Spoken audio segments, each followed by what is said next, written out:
Hello everyone, and welcome to the 16th episode of Down the Hobbit Hole. My name is Emily.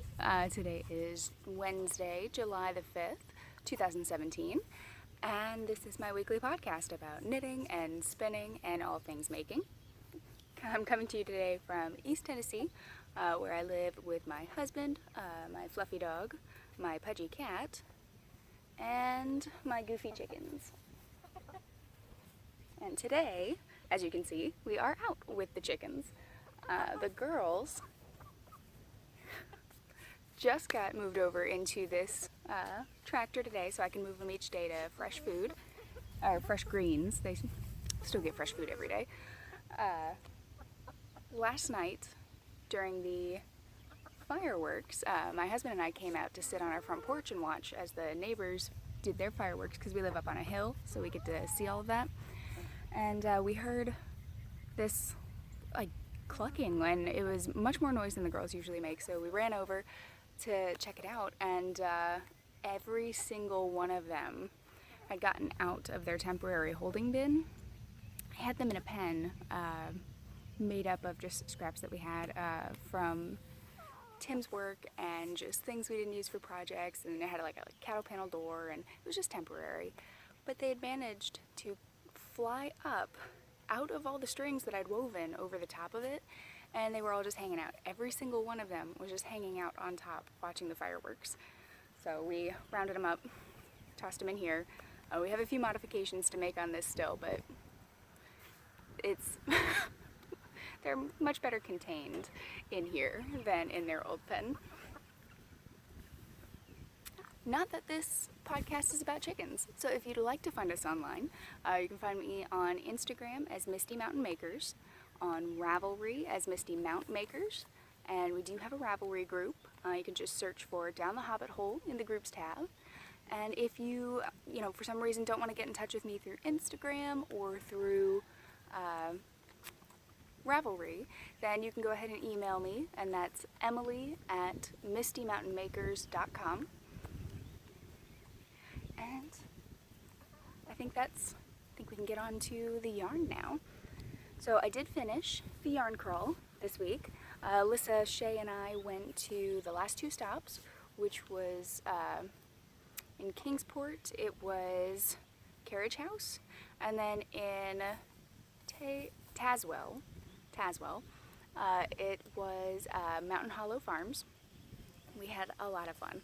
I went ahead, the only thing that I wound up getting, which I think they got quite a bit more than I did, and Shay actually found a really pretty top at Carriage House, because they sell a whole lot more than just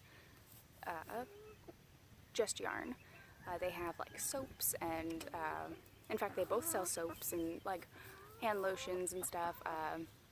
Mountain Hollow Farms has more food related stuff and loose leaf tea. And then, Yabacall? What's up? Is it Tesla? Is he too close?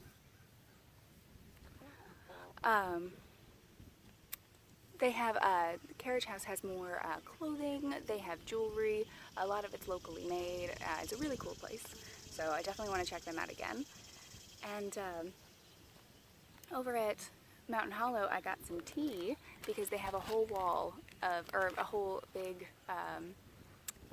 china cabinet that's just full of tea, and I got black velvet, and that's let's see, I grabbed the little paper because I keep forgetting what's in it, but it's ginseng and peppermint.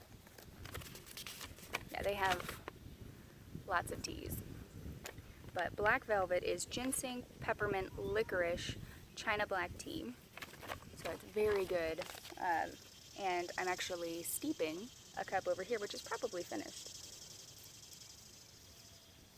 So I got this as a gift from a roommate I had a while back, 7 years ago, and it's got a cap, and this is the strainer. Honestly, it doesn't do a very good job of straining. My cup's full of tea at the moment, but that's okay. because hopefully it'll all settle at the bottom. And that's still way too hot to drink. Give that some time. But I'll have videos of Mountain Hollow and Carriage House at the end, so stay tuned for that. One thing I did get, since I completed the crawl, and it was close to I turned in my passport on the very last day, which would have been the first, at Hook and Needle, and I got a skein of Universal yarn. It's their deluxe worsted. The color is sherbet, but it's super bright, and I'm going to make Tim a hunting hat out of this. Just so that he has one so he can stay warm. Ladies, quit being so grouchy. Yeah? I have a loaf of bread that I made it was a new whole wheat bread that I was trying out King Arthur, and I did not account for the extra water that I would need for the dough, since whole wheat it absorbs more water than normal like white flour, just all purpose. So it turned out very strong, or very hard, and I don't know, it wasn't that tasty, but the girls seemed to like it. And you can hear the bacalls kind of groaning and muttering. They're just a pair of angry old ladies. And this one here, that is, I think, Hey Hey, named after the rooster from Moana. It's very similar to his sister, Becky, but Becky has fuller, more luxurious mutton chops. She's under the cover at the moment. That white one is Foghorn. These little speckled ladies are the bacalls. And right behind them, the tan one with the great big black mutton chops, that is Bluto, because of the beard. Oh, and this girl over here, we couldn't come up with names for those two, so we just call them the nameless ones. They don't seem to mind, so we're not going to be changing that anytime soon. On to other fiber things. We had a trunk show at Hook and Needle this past Saturday, and this one was strictly fiber, and it was so much fun. Christy was spinning, and she got to try out, I'm not sure what wheel she has. I'll have to look it up and put it down here. But Lauren brought her wheel. She's got a Kromsky. It's huge and beautiful. And she brought hers along so Christy could try it out. And we were all spinning for Tour de Fleece since it was the first day. And Christy really liked that single treadle, because I think the double treadle was, it kind of pushes you to pedal a little faster since you're moving both feet. So she had a lot of fun with that one. And she's been spinning, the black and red bat. She calls it the Lestat bat, that she got from me, and a couple of other ones in like fall colors, and she's doing a beautiful job. She also spun some BFL that she got from Lauren that was undyed, and she's planning on dyeing that. And she has all these fibers that she got from TNNA that she's that she's been spinning, and she just pulls them into strips and pieces and kind of spins them together, and it winds up looking really, really cool. So that was lots of fun watching. We had a bit of a hard time getting Tour de Fleece onto the screen in the shop, so yeah, we're probably not going to be doing that again. But it was a really good time and a really good way to kick off Tour de Fleece. And I brought my wheel, I brought my fiber that I had been working on at the time, and forgot my whirl at home. So I wasn't able to spin on my wheel, and this will transition us nicely into current projects. I did have a drop spindle, which Tim just happened to ask me if I wanted to take it. And I was like, well, someone might ask about it. I guess I'll take it. I wound up doing all of my spinning on my little drop spindle. And this was a bat called Fairy Eggs, and here's a larger chunk of it, because I haven't stripped the whole thing down yet. but it's very nice and squishy, and I'm very happy with it. I'm spinning nice and thin. I'm going to do 2-ply, and hopefully one day I'll be making a shawl out of it, but we'll see. But it's coming together really nicely. All the different layers, since I'm spinning it so thin, it's changing colors as it goes. So for this one, it's kind of getting this more maroon patch, and then I'll transition it over to this like purple and pink. So it's kind of striping a little bit. In a shawl it won't be striped, it'll just be little segments of color, but I think it'll ply up really well. So I'm spinning it very fine. Probably not, I've seen people spin much finer than this, but I think it's going to look very pretty once it's finished. And, no, well, that's not a good example, but let me see if I can show you.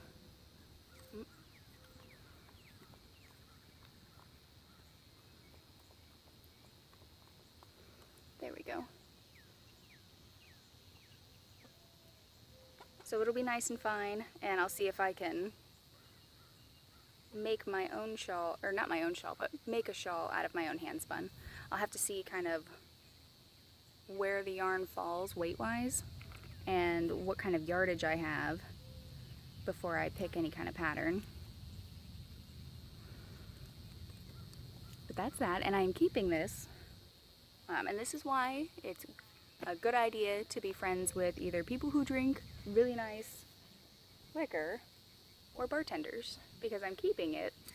This little tag thing fell off, but I'm keeping it in this liquor box tube. It's got little straps, and keep my fiber in there. It's got a hole at the top with like spongy stuff, so I can hook my spindle up top and then just let it be cushioned by all the fiber.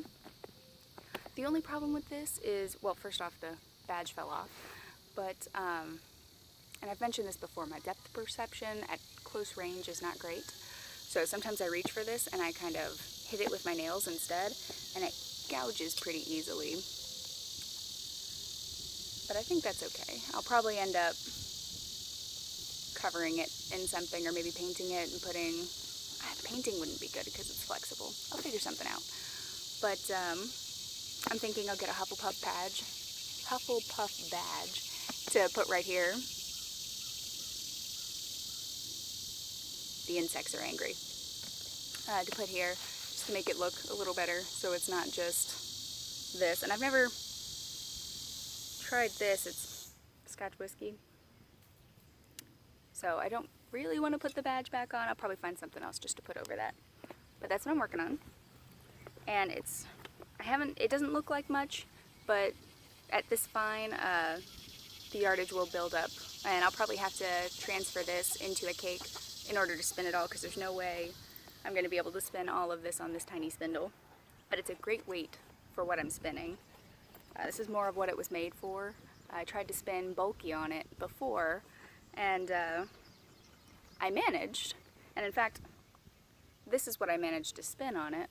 This is that yarn I showed last week, still on the bobbin, crammed on there as tightly as possible. But this is how it turned out. It's been blocked.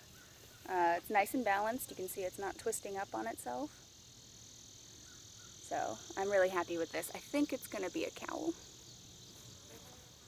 I think it's going to be a cowl, but we'll see. I am also spinning for socks, and I showed that last week, but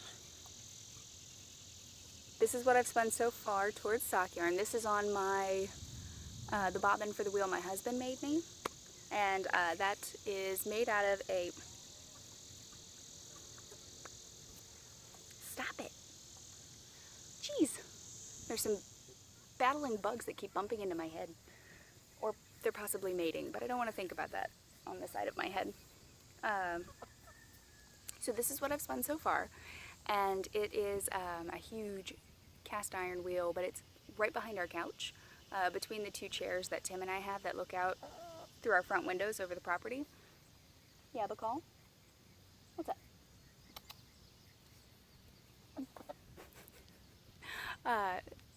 So I can, while we're watching TV, I can sit there, or if I take a break during the day, or if Tim's on the computer designing, then I can sit there and I can spin without having to drag it out. And I really like its new placement and the fact that I've been able to use it.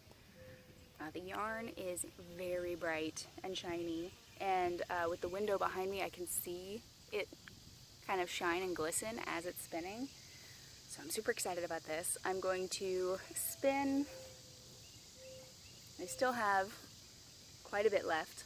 I'm going to spin this as fine as I can, and which is a little difficult on that wheel because it is so big and heavy. It tends to fall apart if I don't spin it just a bit thicker. But I think at what I've got is going to work out well for socks. If I need to, I can adjust the pattern to work, and the pattern and needle size to work for whatever yarn weight I end up with. But it's merino, nylon, and Firestar, and I think it's going to be gorgeous. This one's going to be chain plied into a 3-ply yarn, so we'll see. It's coming along nicely so far, but I don't know if I can finish both of these by the end of Tour de Fleece. And I'm not pushing myself, because if I feel pressured, I tend to just want to step back and not look at the project. So I don't want that to happen for this one, or for either of these.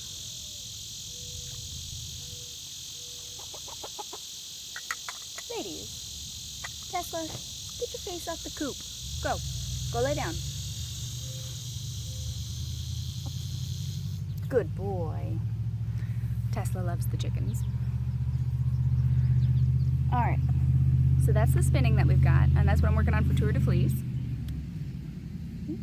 And this I worked on for the Wool Needles Hands Spin for All 2017. I still need to post my final photos, but I think I'll take some time either today or tomorrow to work on getting some project pages up on Ravelry, so that I can kind of keep track of things and get some stuff posted.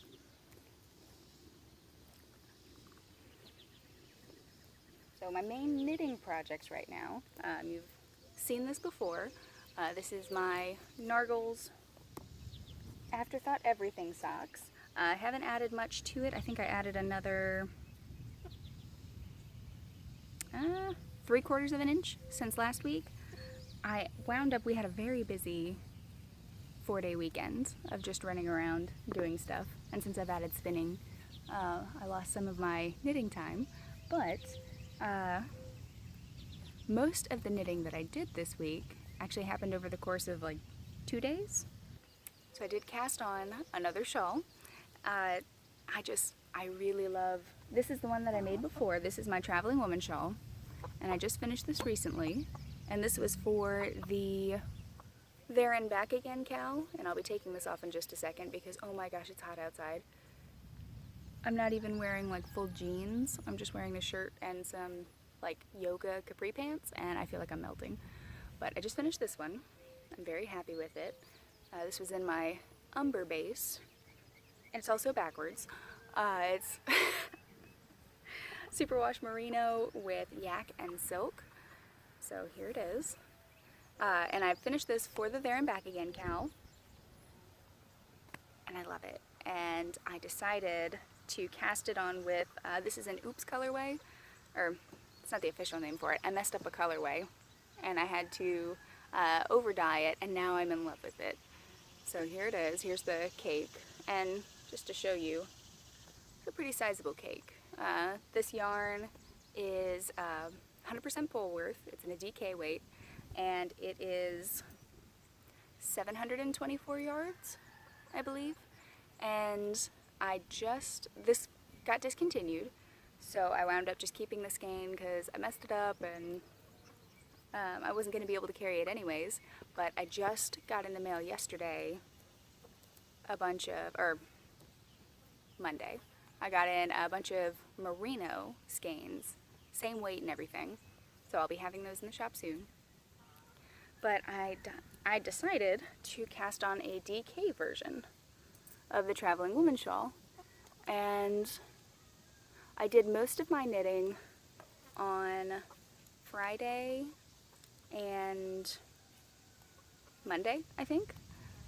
So it starts from this point, and I did all the way up to here in the car driving for the yarn crawl because I was a passenger. Alyssa drove, which was awesome.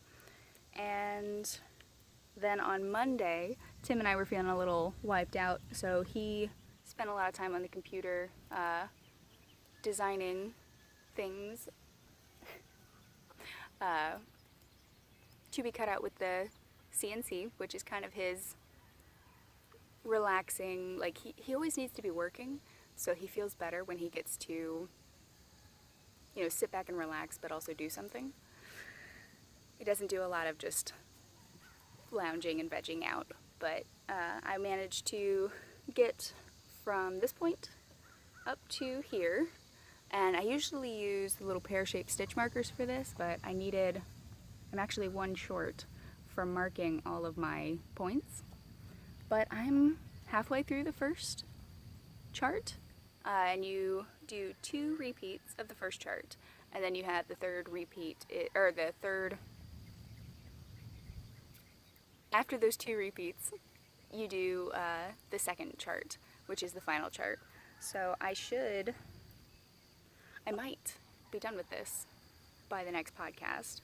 But I cast it on Friday. It's huge so far, and it's kind of squashed on the needle, so you can't really tell.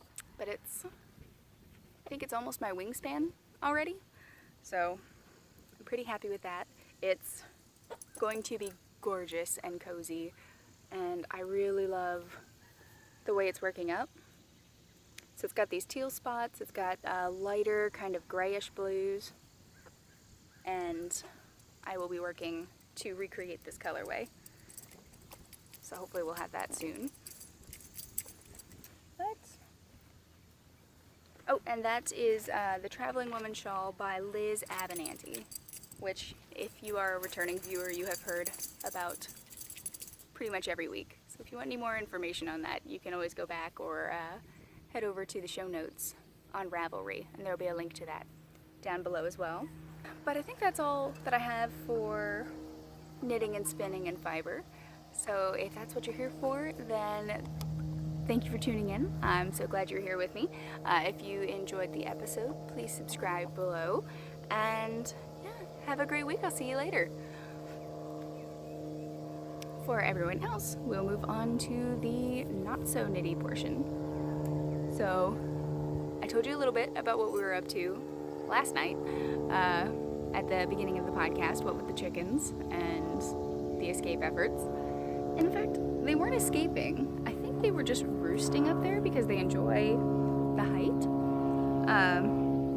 But we think that might be why, like every once in a while, one will be outside of the coop, and I think they just fall down during the night because Bluto managed to fall off while we were there trying to figure out what we were going to do. We just kind of dragged the tractor over and loaded all the girls into it.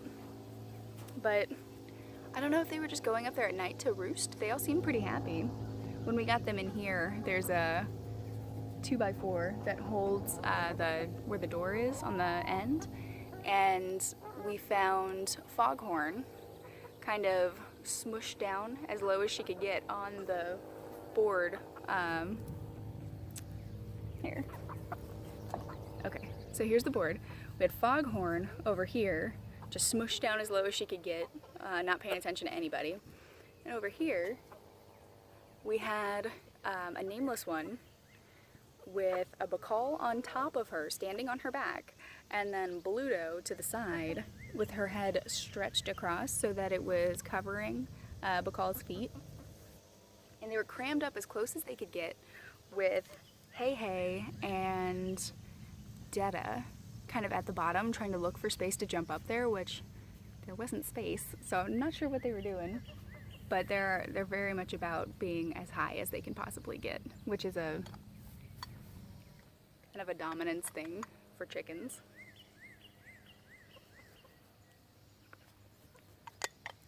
This is some really good tea. But let's see. We did have processing on Sunday and Tuesday. Our friends came and helped and it went a lot quicker. We are planning on getting a tumbler to remove the feathers next year. So we are down to just the layers. They're very happily pecking up all of the grass they can get their little beaks on. The boys never really noticed the grass. They ate a little bit, but the girls are pecking it clean, so good for them.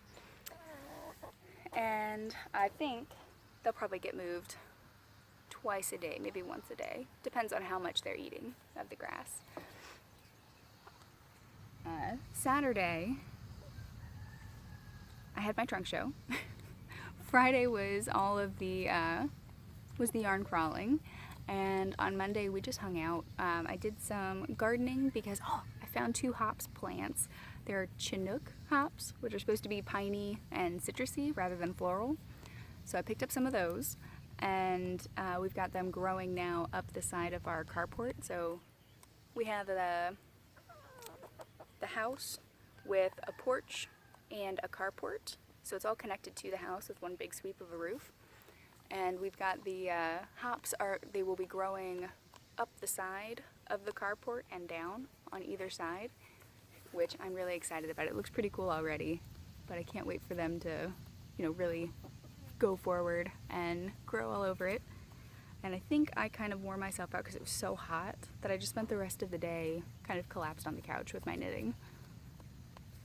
So it was a productive day because I got things planted and I got all of that knitting done, but I feel a little bad. Not too bad though. We don't have too much planned for this week coming up. Our friends wound up harvesting a ton of pears from their trees. I think they had over 180 pounds of pears. So we're going over there on Saturday. We're going to see them, and we're going to bring them a chicken, and they're going to send us home with pears.